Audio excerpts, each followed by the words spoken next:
Esta conferencia comenzará a grabarse. Bien, pues vamos a dar comienzo a una nueva sesión de la serie Un curso de amor. Y esta vez empezamos capítulo. Empezamos el capítulo 26, la vida plena. Habíamos comentado al empezar el capítulo 25, la devoción como forma de participación, que Jesús había comenzado precisamente en el anterior, el 24, un capítulo cortito, tiempo de sensibilidad, la recta final de un curso de amor, la recta final en la que, bueno, pues siendo además el conjunto de un curso de amor un posible final de la etapa de aprendizaje, de esfuerzo para muchos estudiantes de espiritualidad y el comienzo de la etapa de actuación, la licenciatura, pues estos últimos capítulos, desde el 25 hasta el 32, eran especialmente interesantes y especialmente intensos en contenido. Y bueno, pues esto se vio ya con el capítulo anterior, con el 25, la devoción como forma de participación, y se va a seguir viendo en estos capítulos que quedan. Antes de empezar este capítulo 26, la vida plena, vamos a leer el último punto del capítulo 25 porque hace de enlace con este 26. Este 26 está en la página 192 del libro regular. El último punto, el punto 25 del capítulo 25, dice así: interactuar plenamente con la vida y a la vez tomarse el tiempo para el discernimiento es poco frecuente. Es poco frecuente porque consideramos que interactuar plenamente con la vida es hacer muchas cosas del mundo. Anteponer la acción a la quietud, la actividad al descanso, se considera sinónimo de una vida plena. Por lo tanto, debemos hablar un poco sobre qué es una vida plena. Y precisamente, pues este capítulo 26 se titula La vida plena y en él pues nos va a hablar Jesús precisamente de cómo podemos cambiar nuestro concepto de lo que es una vida plena, ya que es un concepto limitante de cara a la evolución espiritual, por supuesto, también de cara a conseguir una vida plena. Pues bien, sin más preámbulo, empezamos con el punto 26.1 que dice así: a menudo se comenta con cierto asombro que yo, Jesús dice en primera persona, tuve una vida corta, que prediqué durante solo una pequeña parte de ella. Bueno, pues los 3 años de vida pública. Que no viajé muy lejos. Sobre esto hay distintas versiones, dado que, bueno, pues en algún caso, como en el caso de la Biblia, se dice que Jesús prácticamente no viajó. En otro, como el caso del libro Durantia, bastante más fiable, no hay más que afrontarlo y leerlo, estudiarlo, pues se dice que Jesús tuvo bastantes viajes, pues sobre todo por la cuenca del Mediterráneo. Y hay otras fuentes que dicen que llegó incluso pues hasta Oriente, hasta Asia. Bueno, bien, pues como hay varias versiones de la vida de Jesús, incluso en los textos revelados, incluso en algún texto revelado nos dice que la vida de Jesús lo que fue es una alegoría. Bueno, pues tendremos que especular pensando que la vida de Jesús, tal como habla Seth de los mundos probables, los mundos paralelos, pues, en fin, ha sido una alegoría multidimensional y en múltiple manifestación. Tendremos que especular de esa forma para armonizar por ahora todas esas cuestiones que son secundarias, dado que lo importante de la vida de Jesús no es la forma, sino el contenido, el mensaje, el ejemplo. Que no viajé muy lejos y que tuve pocas posesiones, así como pocos amigos influyentes. Dice Jesús, se dice en mi vida todo eso, que fue una vida, pues, en fin, modesta. Hemos hablado antes de la tragedia que sientes cuando alguien muere joven. cada uno tiene alguna noción de lo que cree que es una vida plena. De hecho, hay tantas nociones como personas, aunque muchas se parezcan, pero no son todas iguales, dado que ninguna persona es igual a otra. Para algunos, esa vida plena incluye matrimonio e hijos, para otros, carrera profesional, compromiso religioso o actividades creativas. Algunos pensáis en viajes y aventura, en amistades o en seguridad económica. La mayoría pensaréis en tener una larga vida. 26.2.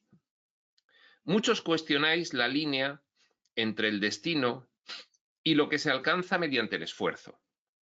Es decir, hay mucha gente que dice, a ver, yo no creo en el destino, yo creo en el esfuerzo. Es decir, el destino se lo busca uno. Mediante el esfuerzo, pues alcanza una vida plena, bueno, pues coincidente con su modelo de vida plena. Y entonces se hace un deslinde entre ambas cuestiones, entre el destino y lo que se alcanza mediante el esfuerzo.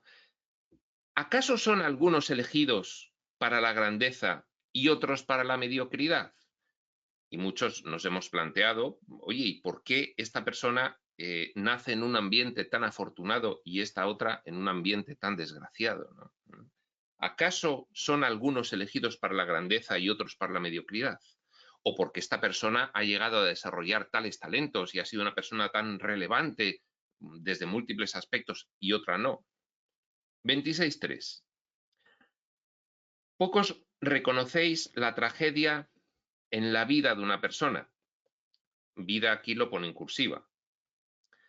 Pocos reconocéis la tragedia en la vida de una persona, excepto en casos de gran dicotomía, que posiblemente donde mejor se expresen sea en la vida del héroe trágico. Bueno, pues una vida en la que claramente pues hay un contraste entre un personaje que es un héroe y, en fin, ayuda mucho a los demás y acaba pues con un final trágico. Entonces se reconoce la tragedia en la vida de una persona. Fíjate qué tragedia esta persona que ha sido heroica y, en fin, ha acabado en, pues, una vida corta, muere joven, el romanticismo, en fin. Esta observación de tragedia en vida, también en cursiva, en vida, solo ocurre cuando va acompañada de la observación de la grandeza y de la gloria en la vida, también en cursiva. Es decir, ¿cuándo pensamos que hay una tragedia? Pues cuando observamos que hay grandeza y gloria en la vida de una persona, es decir, en lo que hace en el mundo, y eso pues acaba, pues por ejemplo, pues, de una forma abrupta y tal. Y entonces, uy, ¡qué tragedia! Con lo que era fulanito y lo que prometía, y fíjate las cosas que hizo y cómo ha muerto joven, ¡qué tragedia!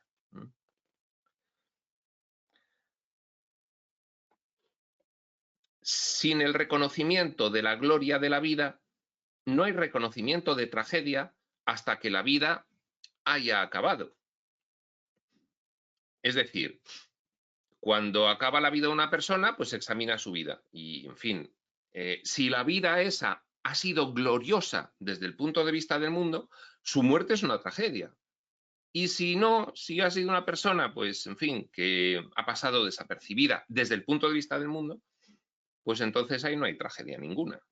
Es decir, que sin el reconocimiento de la gloria de la vida, no hay reconocimiento de tragedia hasta que la vida haya acabado. Por el contrario, en la vida del héroe trágico, bueno, en la frase anterior tenía otro sentido que acabo de darme cuenta ahora mismo. Es decir, cuando la vida acaba es siempre una tragedia, haya habido gloria o no, ¿de acuerdo? Eso es otro sentido que tiene la frase anterior. Pues bien, sigue diciendo, por el contrario, en la vida del héroe trágico, a excepción de aquellos que reciben dicho nombramiento a título póstumo, la tragedia se considera, en la mayoría de los casos, una caída de la grandeza. Pues bien, un héroe trágico que después de tener una vida de gloria muere. Pues, por ejemplo, un guerrero épico, legendario. Entonces, pues podríamos pensar en Héctor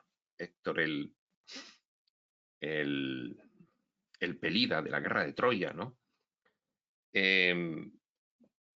Pues, en fin, es una vida con gloria y acaba abruptamente. Por el contrario, en la vida del héroe trágico, a excepción de aquellos que reciben el nombramiento a título póstumo, la tragedia se considera en la mayoría de los casos una caída de la grandeza. Bien, en el caso de Héctor, Héctor muere a manos de Aquiles y entonces, bueno, se convierte en una leyenda. Pero la tragedia fuera de los casos de muerte, en la vida de una persona se considera cuando pierde la gloria, cuando cae de la grandeza.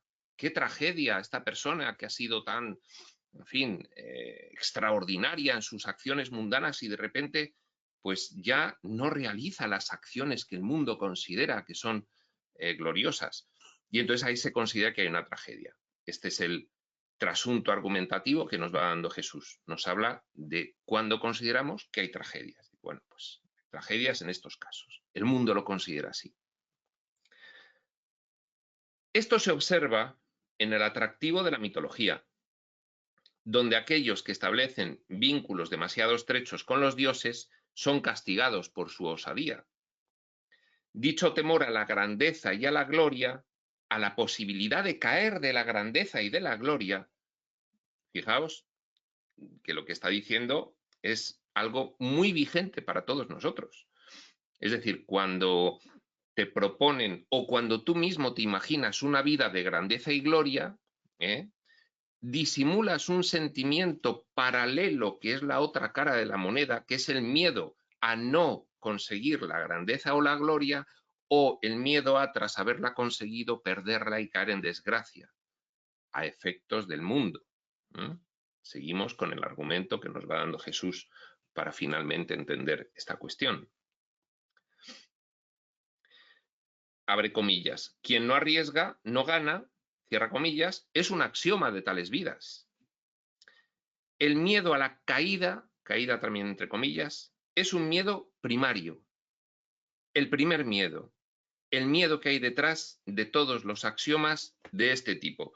Y esto se explica en un curso de milagros. En un curso de milagros se nos dice, tienes miedo al cambio, porque el primer gran cambio que tuviste fue el de paso del espíritu a un personaje involucionado.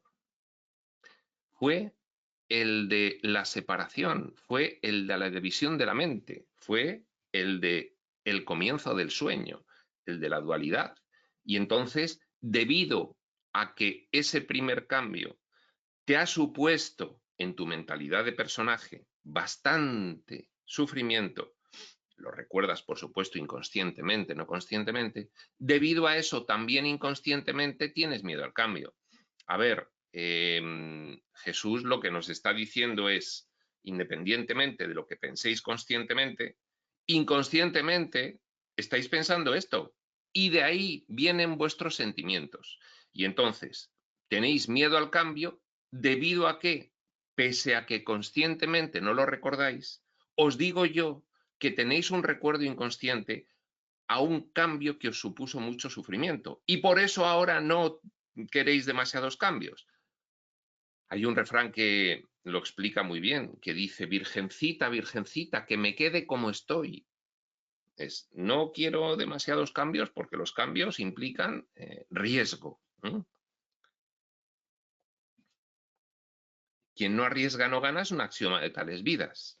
El miedo a la caída es un miedo primario, el primer miedo del personaje. El personaje se genera con el proceso de separación, con el proceso de entrada en el sueño, con el comienzo de la exploración espaciotemporal, con el comienzo de la dualidad, sea cuando fuere, si coincidió o no con la exploración, con el comienzo de la exploración espaciotemporal o no. Hubo un momento en el que se produjo una tremenda limitación de la mentalidad y una involución. Coincidió además con un paso de la unidad a la multiplicidad y con una densificación energética. fuese un momento o fuese un periodo, el caso es que comenzó una etapa de personaje muy limitado en el que, bueno, pues cada vez había más olvido, es decir, más parte inconsciente de la mente, y sin embargo estos recuerdos están ahí. Es un miedo primario, el primer miedo, el miedo que hay detrás de todos los axiomas de este tipo. 26.4. De nuevo, ofrezco mi vida como ejemplo y reitero el mensaje expresado en un curso de milagros. 2 puntos. El verdadero significado de la crucifixión es que puso fin para siempre a todos esos miedos y mitos. La crucifixión, ya desde un curso de milagros, pues ahí, tras el énfasis de Jesús en acreditar que el verdadero mensaje de la crucifixión fue la resurrección, es decir, no hay muerte, nada de expiación de los pecados, como luego se interpretó por la religión, ¿no? En fin, hay que redimir a todos y para eso hay que sacrificar a alguien. Entonces, Dios sacrifica a su único hijo para salvaros a los demás que habéis nacido con la mácula del pecado original. Bueno, esa es una interpretación que todavía sigue vigente en muchos casos, pero que, en fin, en un curso de milagros Jesús desterró completamente. Aquí lo está recordando en un curso de amor. El verdadero significado de la crucifixión es que puso fin para siempre a todos esos miedos y mitos de la caída, de la pérdida, al final, de la pérdida, ¿no? En este caso, bueno, pues la historia de Jesús podía haber acabado como una bonita historia épica, con un héroe trágico al que, como dice aquí, se le hubiese reconocido ese carácter a título póstumo, fíjate qué persona más buena, y lo clavaron en la cruz. Pues no, no acaba ahí. Es que no murió en la cruz. Es que lo que murió en la cruz es su cuerpo. Es que él continuó, resucitó, se apareció 19 veces nada menos, dice el libro de Durantia, en forma morontial, es decir, astral, pero acreditando sobradamente que era él ante más de 1.500 personas en esas 19 apariciones. Bueno, eso ya son detalles del libro de Durantia, que es muy detallado. Bien, sigue Jesús. Todos esos miedos fueron llevados a la cruz conmigo y desterrados en la resurrección de la gloria que es nuestra. Luego se distorsiona todo aquello, y si bien la religión reconoce la resurrección, con lo cual tiene que desterrar el miedo, no obstante le da a el conjunto pasión, crucifixión, resurrección un significado distorsionado, un significado bajo. Y Jesús, él mismo, el protagonista, se encarga de darnos un significado más elevado, con más sentido para nosotros. ¿De acuerdo? El sentido es, tú puedes actuar en función de los propósitos del mundo pensando que hay un final en el que lo pierdes todo y no quieres perderte las bondades del mundo porque piensas que algún día ya no podrás disfrutar de ellas. Lo que te estoy diciendo yo es, no porque buscando las bondades del mundo, dada su inconsistencia, nunca vas a ser feliz, y entonces hay otra búsqueda que puedes realizar que te puede dar una vida plena de las de verdad, pero no una vida plena limitada a tu existencia física, sino una vida plena desde tu existencia física, reconocida en la totalidad de tu existencia. Ahí es nada. 26.5. No tengáis miedo, mis hermanos y hermanas en Cristo, daros cuenta de que no hay razón para el miedo. Y todas las veces que los textos revelados nos repitan que lo del miedo nos lo tenemos que mirar con atención, son pocas, porque es la auténtica clave de que se abra el discernimiento espiritual de una forma definitiva, cuando el miedo empieza a remitir. Por eso nos dice, no tengáis miedo. Otros textos nos dicen, transitar rápidamente a través del miedo. Otros textos nos dicen, el miedo depende de una serie de creencias asumidas previamente. Examínalas a la luz de la nueva información espiritual para darte cuenta de su sinsentido y poder desterrarlas. Y desterrando esas creencias, el miedo remitirá. Hay muchas formas en las que nos cuentan que para poder sentir el amor, lo único que tenemos que hacer es remitir el miedo. No tengáis miedo, mis hermanos y hermanas en Cristo, daos cuenta de que no hay razón para el miedo. No podéis volar demasiado cerca del sol. Es como diciendo que realmente no hay peligro. No hay peligro. ¿Por qué? Bueno, pues bien, porque vuestra vida no es esta. Vuestra vida es otra, eterna, infinita y absoluta. Y esto es una gota en el océano de vuestra vida. Una gota efímera e irrelevante desde el punto de vista de vuestra existencia. Es una pequeña experiencia. Como experiencia tiene su valor en sí, pero tenéis que ser conscientes de su escaso valor en comparación con la gloria de una existencia eterna, ¿no? Eso es un poquito el mensaje final. Ya no se os puede engañar con historias de aflicción o de héroes caídos. La tuya es una historia de gloria. Ya no se puede negar tu grandeza a menos que tú la niegues. Esto es la mentalidad resultante de haber realizado un tránsito en el estudio de la espiritualidad, de forma expresa o tácita. Este es el resultado de una cierta evolución, es un resultado de un cierto nivel de conciencia. Por eso nos dice Jesús, deja las historias de aflicción o de héroes caídos del mundo. La tuya es una historia de gloria. Ya lo sabes. No se puede negar tu grandeza a menos que tú la niegues. Tenlo muy presente. Tu grandeza no depende de tus actos, sino de tu mero ser, de tu mera existencia. 26.6. ¿Te sientes bello, estimado y digno? Entonces así serás, como personaje. Bello, estimado y digno, lo eres en tu origen, sin que nadie pueda hacer nada en contra de ello. Aquí como personaje, ¿te sientes bello, estimado y digno? Entonces así serás. A la contra, ¿no te sientes bello, estimado y digno? Así representarás, según creas. 26.7. No hay mayor temor que el temor a la falta de sentido. Y esto es la gran desgracia de la mentalidad egoica.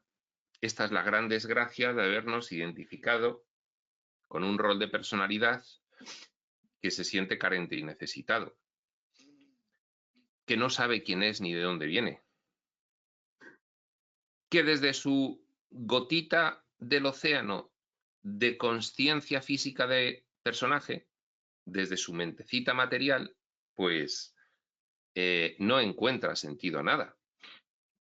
Y eso es lo que diseñamos y planificamos para vivir en estas vidas. Pasar ese tránsito de falta de sentido, de sinsentido, para luego posteriormente, en concordancia con el plan, pues poder darnos cuenta como una gran sorpresa. Imaginaos el niño recibiendo los regalos de Reyes. ¡Oh! Darnos cuenta realmente del verdadero sentido que tiene nuestra existencia en sí. No hay mayor temor que el temor a la falta de sentido. Decíamos que esto es el principal problema de la mentalidad egoica, porque cuando no se encuentra sentido equivale a la extinción de la personalidad. Es decir, si yo no tengo sentido, si mi vida no tiene sentido, si mi identidad no encuentra un sentido, es como el camino directo hacia la extinción. No soy nadie, no valgo, no tengo reconocimiento en el mundo, ni a mis propios ojos. Y, como hemos dicho antes, has descrito tu propósito aquí precisamente como la búsqueda de sentido. Todo el mundo está buscando sentido a su vida, todo el mundo. Y entonces, bueno, pues hay una primera fase de la vida en la que te dicen el sentido de la vida es trabajar para llegar a ser el mejor y poder vivir, ser independiente económicamente y, en fin, una familia y pues, prestigio y fama y dinero y, en fin. Y cuando llegas a la mitad de la vida, en la segunda fase, cuando te das cuenta de que todo eso no tiene mucho sentido, porque no lo alcanzas nunca y porque no terminas de ser feliz, pues entonces ahí ya comienza otra búsqueda de sentido. Si es que eso se produce, porque muchas veces no se produce y sencillamente pues se está con la hiel amarga en la boca pues hasta el final de los días. Carecer de un sentido que puedas atribuir a tu vida es la tragedia que percibes en ella y que tratas de ocultarte. Ya vamos viendo por qué nos iba hablando Jesús de todas esas percepciones de lo que es una tragedia. Nos interesa definir la tragedia como la pérdida de la gloria y la grandeza en los demás, el mito del héroe, para ocultarnos a nosotros mismos la cruda verdad de que es que no le encontramos finalmente, en esa segunda fase, sentido a nuestra vida. Después de una ardorosa juventud buscando realizar todo aquello que el mundo te dice que debes realizar, para al final darte cuenta de que estás en el punto de salida. Y entonces, esa es la verdadera tragedia que pretendemos ocultarnos. Y entonces, bueno, pues formulamos un concepto de tragedia bastante más estereotipado y mítico para decir, no, en fin, mi vida no es una tragedia, mi vida es fantástica. Soy un sufridor como todos los demás. No soy un gran héroe que pierde la gloria y la grandeza y cae en desgracia o que tiene una muerte trágica. No, no, mi vida no es una tragedia. ¿Cómo que no es una tragedia? Claro que es una tragedia, porque te la has planteado como una constante búsqueda de algo que no tienes y que no encuentras ni puedes encontrar. Esa es la auténtica tragedia y este es el auténtico mensaje respecto de una vida plena o no. ¿Qué es una vida plena? La búsqueda constante con consecuciones parciales y temporales, muchas efímeras, otras en las que te das cuenta de que el sentido de la vida no estaba ahí. ¿Cuál es la auténtica tragedia? ¿Esa o darte cuenta de que no tiene remedio ni solución? Porque al considerarte carente y sin sentido, buscas algo que no puedes encontrar. Esa es la auténtica tragedia. La vida plena no puede existir mientras haya una búsqueda de sentido externa a ti. No puede haber vida plena. Son pálidos retazos, como en el mito de la caverna, sombras evanescentes que cuando parece que ya has llegado hasta ellas y las puedes agarrar, desaparecen. La vida plena es precisamente encontrar sentido a tu existencia per se, en sí, por ser. Carecer de un sentido que puedas atribuir a tu vida es la tragedia que percibes en ella y que tratas de ocultarte. Yo sigo buscando, no quiero ser consciente de que no voy a encontrar, entonces yo sigo buscando para ocultarme precisamente que mi vida carece de sentido, tal como la tengo planteada, buscando un propósito externo, un sentido externo. Este temor va de la mano de tu temor a la caída, ya que si intentaras atribuir el sentido a tu vida que crees que le corresponde, sin duda te aguardaría una caída, al menos en tu imaginación. Claro, claro, claro, claro. Por eso en fin, la gran masa de sufridores ven a los héroes como los auténticos héroes trágicos y esa gran masa de sufridores dice, no, no, yo, si es que al final todos caen, entonces yo, mira, prefiero quedarme así como estoy y, y ya veremos, ¿no? Entonces, el temor a buscar el sentido real tiene como causa el temor a la caída. Esto tiene como causa ese primer miedo, el miedo primario, que es el recuerdo inconsciente de la separación de tu esencia, de tu origen. Todo va perfectamente hilado, desde capas profundas hasta la conciencia de vigilia.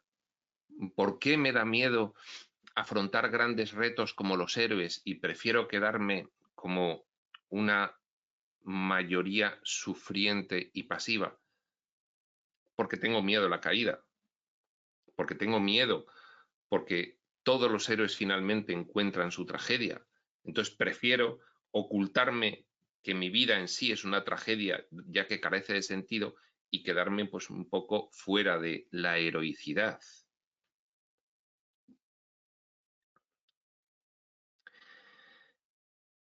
Este temor va de la mano de tu temor a la caída, ya que si intentaras atribuir el sentido a tu vida que crees que le corresponde, sin duda te aguardaría una caída, al menos en tu imaginación, como le ocurre a todo el mundo, que nadie finalmente encuentra un sentido a su vida. Entonces, ¿para qué lo buscas? Para qué haces grandes alardes heroicos si al final va a ser peor? Porque puede ser que encuentres una gloria temporal, según el mundo la considera, pero al final la vas a perder.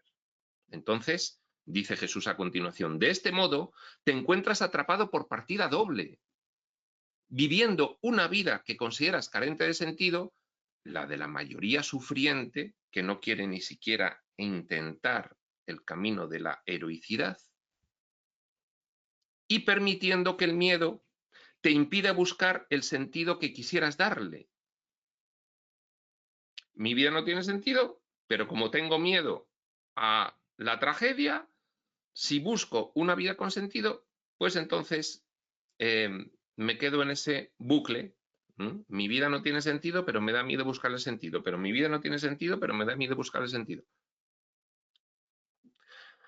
Te sientes atrapado, te encuentras atrapado por partida doble, dice Jesús.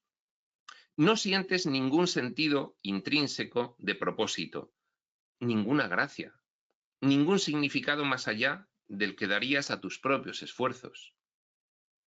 Bueno, pues esa es la dicotomía que hablaba Jesús desde el principio. Muchos cuestionáis la línea entre el destino y lo que se alcanza mediante el esfuerzo. ¿Cuál es el único sentido que puedo darle a mi vida? Pues el esfuerzo de hacer algo que el mundo finalmente reconozca. Bueno, pues oye, fue un buen padre de familia, trabajó toda su vida, fue una persona más o menos buena con las demás y, en fin, no hizo ninguna tropelía y, en fin, no fue infiel a su pareja y trató bien a sus hijos y pues, eso es lo que... Y entonces no sientes ningún sentido intrínseco de propósito, ninguna gracia y ningún significado más allá del que darías a tus propios esfuerzos. 26.8. Esto es lo que ahora dejamos atrás. Ya Jesús va a entrar en materia. Al pretender involucrarnos con la vida. Vamos a involucrarnos con la vida, pero todo esto que hemos dicho lo vamos a dejar atrás. Hablo en plural porque yo estoy contigo. No te dice vas a, sino vamos a. Porque esto lo vamos a hacer juntos, porque yo estoy contigo. Y esto tienes que recordarlo. Y no dejaré de estar a tu lado. Hablo en plural porque tu primer compromiso es el compromiso con Cristo. El compromiso que nos vincula en unicidad y gloria de nuevo. Olvídate del mundo y fíjate en quién eres en realidad. Porque a partir de ahí vamos a tirar de un hilillo que te va a llevar a encontrar el pleno sentido a tu vida plena. Hablo en plural porque tu primer compromiso es el compromiso con Cristo, el compromiso que nos vincula en unicidad y gloria de nuevo. Compromiso con Cristo. Bueno, los estudiantes de espiritualidad expresa, sí, reconocemos expresamente un compromiso con Cristo. Oye, yo quiero actuar como el Cristo en mí. Por eso estoy aquí. En fin, en toda esta fase de aprendizaje, entendiendo todos estos conceptos y poniéndolos en práctica y con momentos complicados. Y pues, yo tengo un compromiso con Cristo. ¿Eh? Te dice Jesús, ese compromiso, recuerda, nos vincula a ti y a mí y por ende a todos en unicidad y gloria. Ese compromiso con Cristo va a significar el auténtico sentido de la gloria de una vida plena. Ese compromiso con Cristo. Hablo en plural porque nosotros somos la vida. Dice nosotros somos en cursiva. Dice Jesús. Hablo en plural porque nosotros somos la vida. Hablo en plural porque no podemos vivir el amor estando apartados el uno del otro. Hablo en plural porque el compromiso con Cristo no puedes alcanzarlo sin consciencia de unidad. Porque permanecerías en la falsedad y por lo tanto en la irrealidad. Y por lo tanto, cualquier búsqueda, última búsqueda, ahora entre comillas, de la plenitud real de tu vida, sería inviable, porque la plenitud real de tu vida es reconocer tu naturaleza. Tu naturaleza, aunque aquí aparezca aparentemente fragmentada y separada, es la unidad con la vida. Por eso dice, hablo en plural porque nosotros somos la vida. Nosotros. En este diálogo, anticipado a los diálogos que vienen después, Jesús habla contigo para hacerte ver, pero esto es ampliable.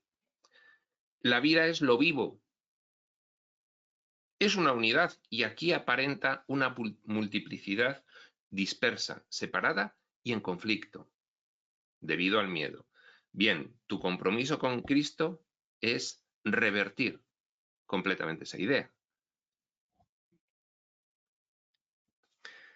Y lo explica al final. Hablo en plural porque no podemos vivir el amor estando apartados el uno del otro.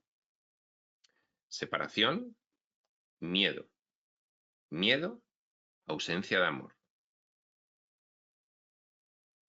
Si hay ausencia de amor, no hay compromiso con Cristo y no hay vida plena. 26.9. Aún no te das cuenta de la felicidad que es nuestra, pero pronto lo harás. Anticipa Jesús, con seguridad. Ahí está la felicidad, con seguridad. No te das cuenta, pero pronto lo harás.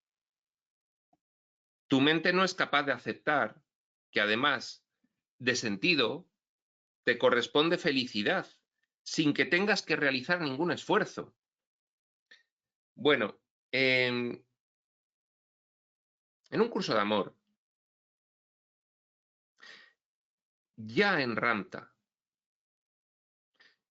y muy claramente en Quirión y en Tobías, que son los textos revelados más modernos, se nos insiste en el mismo mensaje. Y es un mensaje cierto. El espíritu no necesita esforzarse para ser feliz. Si tú espiritualizas tu vida, divinizas tu vida y te conviertes en un Cristo andante, no necesitas esforzarte para ser feliz.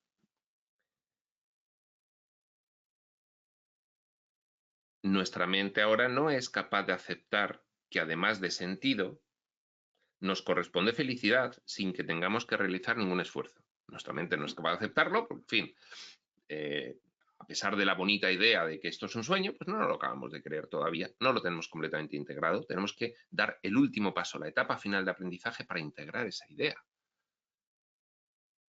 Esto, las afirmaciones en este sentido, te corresponde felicidad sin que tengas que realizar ningún esfuerzo, que nos las encontramos en Ramta, en un curso de amor, en Tobías y en Quirión, entre otros. Es una fuente de conflicto con la mentalidad de la primera fase de aprendizaje espiritual y con aquellos estudiantes de espiritualidad que están fuertemente comprometidos con esa primera fase de aprendizaje como algo que no debe acabar nunca. Entonces, a todo estudiante de espiritualidad que haya estado en la primera fase de aprendizaje, nos lo reconoce Jesús aquí en un curso de amor varias veces, le chirría bastante que le digan, no tienes que hacer esfuerzos, ya los has hecho. Aunque no te lo parezca, tienes toda la teoría. Has realizado una serie de prácticas durante esa carrera de aprendizaje suficientes para que junto con la teoría que ya tienes, ahora ya puedas actuar al humano divino. Y entonces, como en la fase de aprendizaje inicial se incide mucho en el esfuerzo que hay que realizar para desbastar tu mentalidad, apartar las creencias limitantes y sustituirlas por otras, para comprenderlo intelectualmente, porque además tienes que llevarlo a la práctica de forma generalizada para poder comprenderlo profundamente e integrarlo, pues el estudiante de espiritualidad de esa primera fase, cuando llega a esta segunda fase y escucha a Ramta y escucha a Jesús en un curso de amor y escucha a Quirión y escucha a Tobías, sospecha y dice, esta espiritualidad es light, esta espiritualidad me recuerda a aquello de los hippies de la nueva era. Y me recuerda a cuestiones tales como, en fin, el bypass espiritual y tal y cual. Y entonces se tiende a retirar valor a toda revelación posterior a aquellas en las que te remarcan que el esfuerzo es necesario siempre, al menos en estas vidas físicas. Y entonces Jesús te reconoce aquí, igual que te lo hacen los otros 3 canales reveladores, que es un tránsito difícil para el estudiante de espiritualidad el realizar el reconocimiento de que ya tiene los conocimientos y la práctica necesarios para pasar a la última fase de aprendizaje, licenciarse y empezar a actuarlo con todas sus consecuencias. Bueno, esto es un poco lo que quería explicar cuando ha surgido esta frase. La frase era, tu mente no es capaz de aceptar que además de sentido te corresponde felicidad sin que tengas que realizar ningún esfuerzo. Pues bien, Jesús aquí está reconociendo, muchos de vosotros que llegáis a este curso y lo leéis, igual que muchos de vosotros que llegáis a los otros textos revelados modernos, que habéis estado durante una etapa de aprendizaje con otros textos porque correspondía, al leer esto sospecháis y no sois capaces de aceptar que además de sentido os corresponde felicidad sin que tengáis que realizar ningún esfuerzo. Porque los esfuerzos sí que hubo que realizarlos en aquella etapa de aprendizaje. No, pero hay que seguir realizándolos hasta que seas Jesús. Pues bien, los reveladores modernos dicen, no, conseguirás ser Jesús siéndolo. No, aprendiendo y aprendiendo y aprendiendo y aprendiendo sin decidir empezar a ejercerlo. Conseguirás ser un profesional acreditado cuando tengas 30 años de experiencia de ejercicio profesional acreditado, sin ya considerarte que estás en la carrera universitaria previo a licenciarte. Hay que entender bien todo esto, porque esto no quiere decir que todos los estudiantes de los textos no hayan decidido ejercer como Cristos de ambulantes, que sí pueden haberlo hecho. Pero es importante tener este matiz claro, porque nos adentramos ya en una fase en la cual este matiz ya empieza a ser importante. Sigue diciendo, visualizas en tu mente escenas de tu vida que demuestran que ni eres intrínsecamente feliz, ni tu vida tiene un sentido intrínseco. Y eso nos ocurre constantemente. Y Jesús lo sabe, porque lo ve, primero. Segundo, porque ha estado aquí y lo ha visto en directo. Lo ve espiritual, energética y, en fin, elevadamente. Pero aparte es que él lo sabe, es que seguimos representándonos, visualizando en nuestra mente escenas de la vida que nos demuestran que ni somos intrínsecamente felices porque nos representamos una escena de vida mejor que la que tenemos ahora.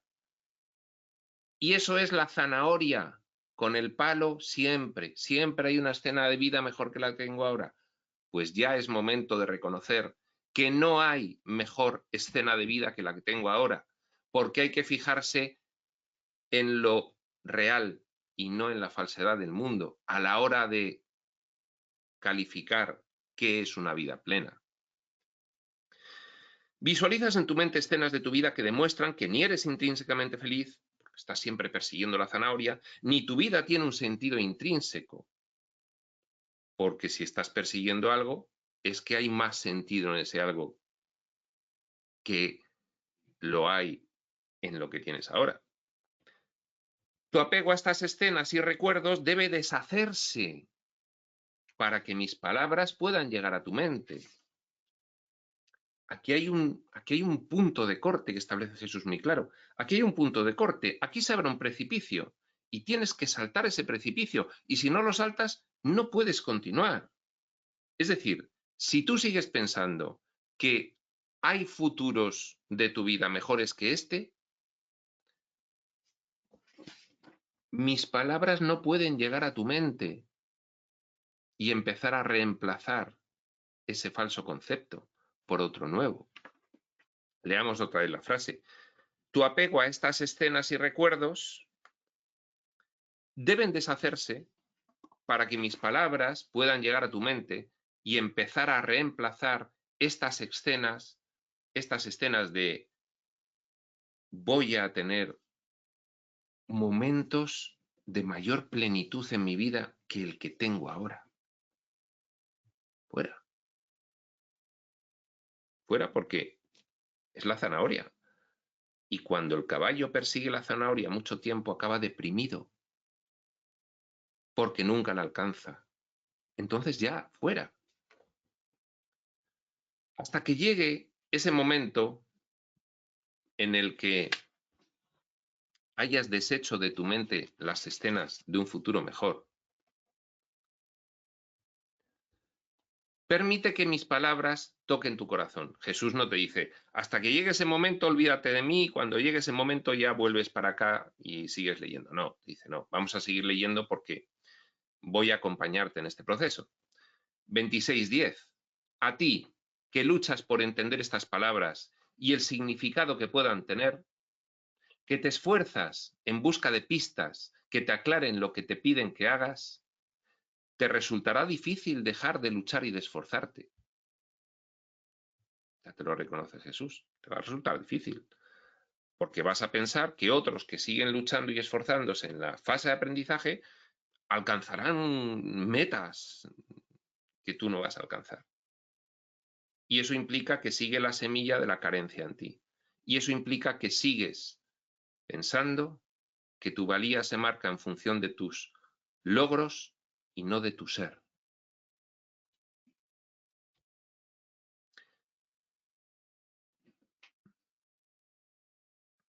te resultará difícil dejar de luchar y de esforzarte. Todavía te resulta casi imposible creer que no se exige ningún esfuerzo, que aquello que tu corazón desea podría simplemente hacerse realidad a través de la aceptación de estas palabras. La felicidad plena podría hacerse realidad a través de la aceptación de estas palabras. Pero estoy dispuesto a facilitártelo, dice Jesús. 26:11. Tú, que has buscado la felicidad con tanto ahínco sin hallarla, alégrate. No está perdida. No requiere que la definas ni que le pongas nombre antes de que pueda ser tuya. Para mí la felicidad es, y ahí viene la etiqueta, familia, seguridad económica, amigos, una pareja, relaciones, prestigio, tiempo libre para disfrutar, una casa en la sierra o en la playa, un barco, un buen coche. Etiqueta, la felicidad es esto. Te dice Jesús, no requiere que definas la felicidad, ni que le pongas nombre antes de que pueda ser tuya. ¿Y tú eres feliz? Pues mira, yo hasta que, y surge la etiqueta, no llegue esto y esto, no voy a ser feliz. Por lo menos te lo dices internamente. Porque si te preguntan así de forma,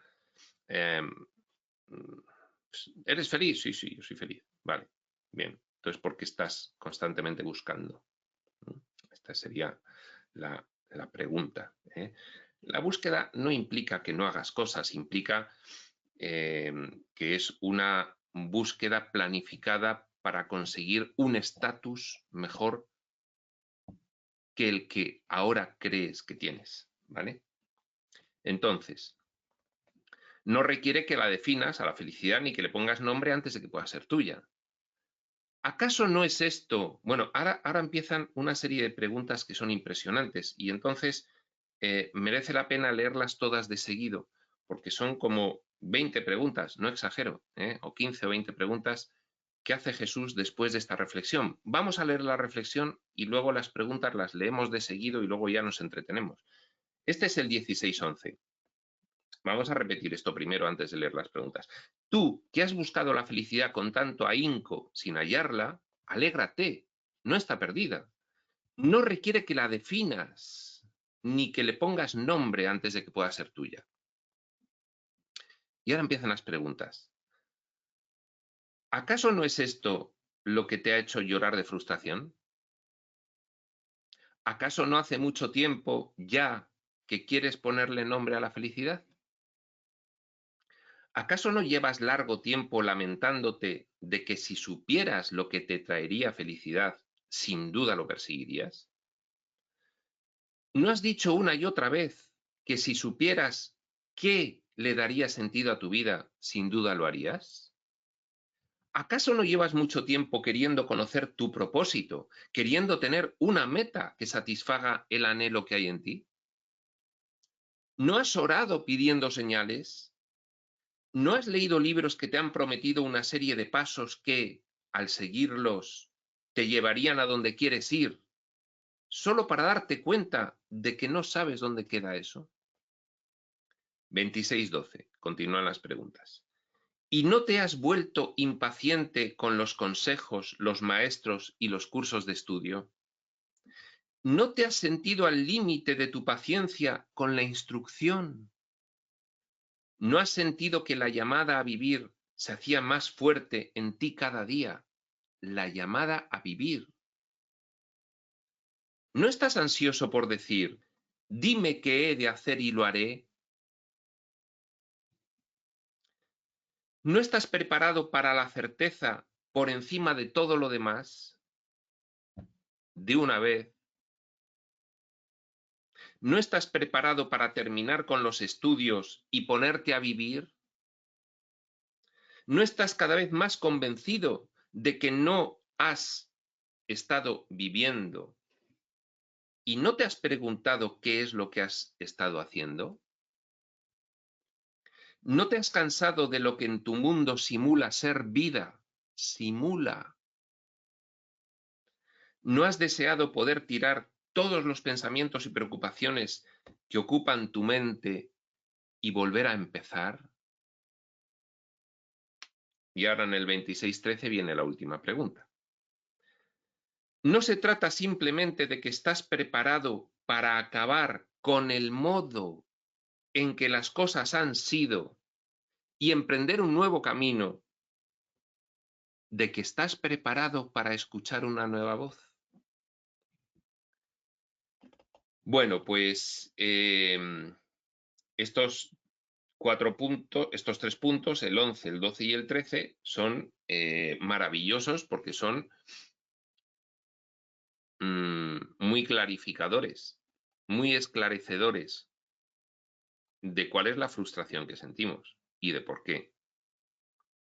Y a su vez, como nos avisaba Jesús, estoy dispuesto a facilitarte el que aceptes que puedes ser feliz sin que tengas que realizar ningún esfuerzo.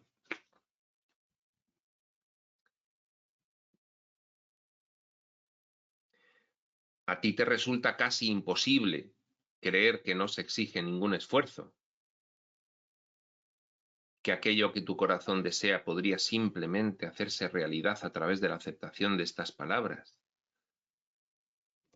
Pero estoy dispuesto a facilitártelo.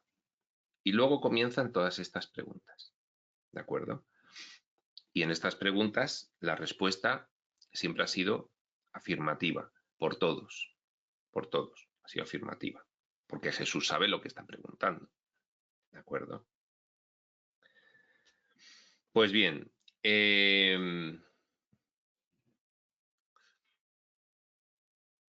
¿para qué hemos estado estudiando la espiritualidad? Para estar siempre casi llegando a la orilla,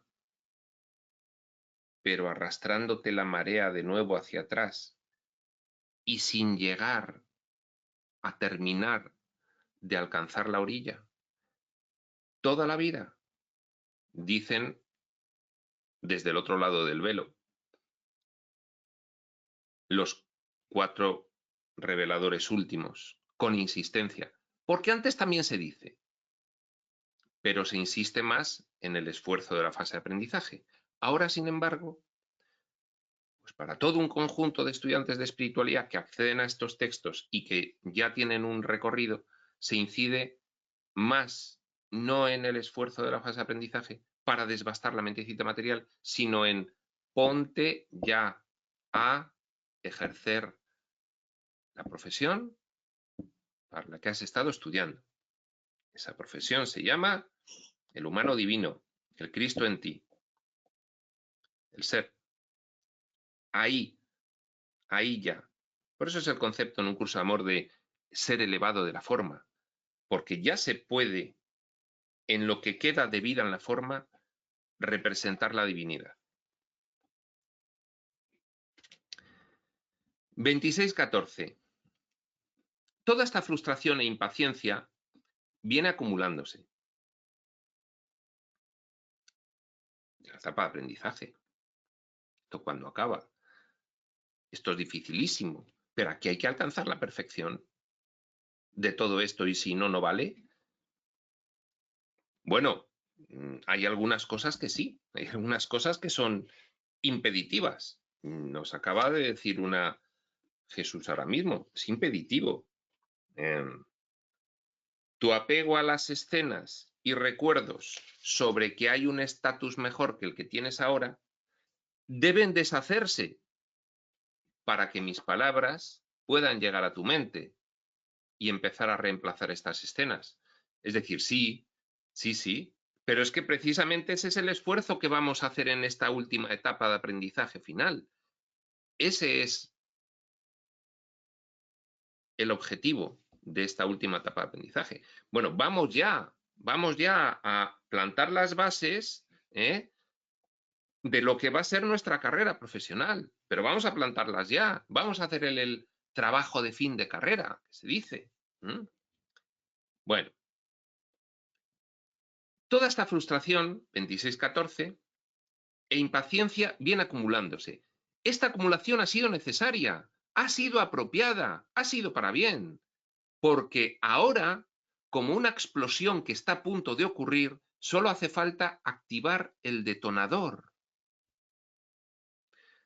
Con la activación, lo nuevo podrá comenzar. Estás ya como diciendo, bueno, esto no acaba. O sea, esto ya es, me he convertido de profesión en un aprendiz de algo para toda la vida y no acaba. Pues no, has sentido frustración e impaciencia. Se han acumulado la frustración y la impaciencia. Y esto ha sido necesario y apropiado. Y ahora hay que detonar ya todo ello para que pueda llegar lo nuevo. Hay unos términos comunes sobre todo en los tres últimos grandes textos que yo personalmente considero que son Quirión, Tobías y Un curso de amor. Ramtas algo previo, aunque también. Y es el término nuevo. Viene algo nuevo. Se refieren al cambio de conciencia, al escalón que la humanidad tiene que acometer, empezando por los que tienen más compromiso y, en cierto modo, pues determinación y avance para realizarlos. Igual que el escalón que se hizo hace 2000 años con la venida de Jesús. Y términos como lo nuevo se refieren a eso, la nueva energía, la nueva tierra que vendrá después de esta subida del escalón, la nueva energía que es la que tenemos a nuestra disposición para poder realizar este salto y este último tránsito, etc.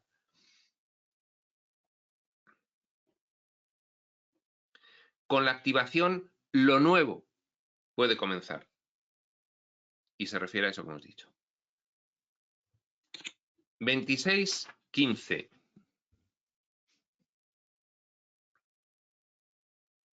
Y ahora tengo la duda entre si parar aquí, justo la mitad, 14 puntos de 27, o continuar. Y la verdad, podríamos continuar y hacer otra hora más, pero los vídeos de 2 horas pues son un poco farragosos. Con lo cual, lo vamos a dejar aquí, en este punto 14. Nos vamos a quedar en un punto interesante. Con la activación de esa bomba que detone toda esa frustración e impaciencia que se han ido acumulando, lo nuevo puede comenzar. El 26-15 dice una frase con la cual lo vamos a dejar. Este curso no es más que un detonador. Prospector.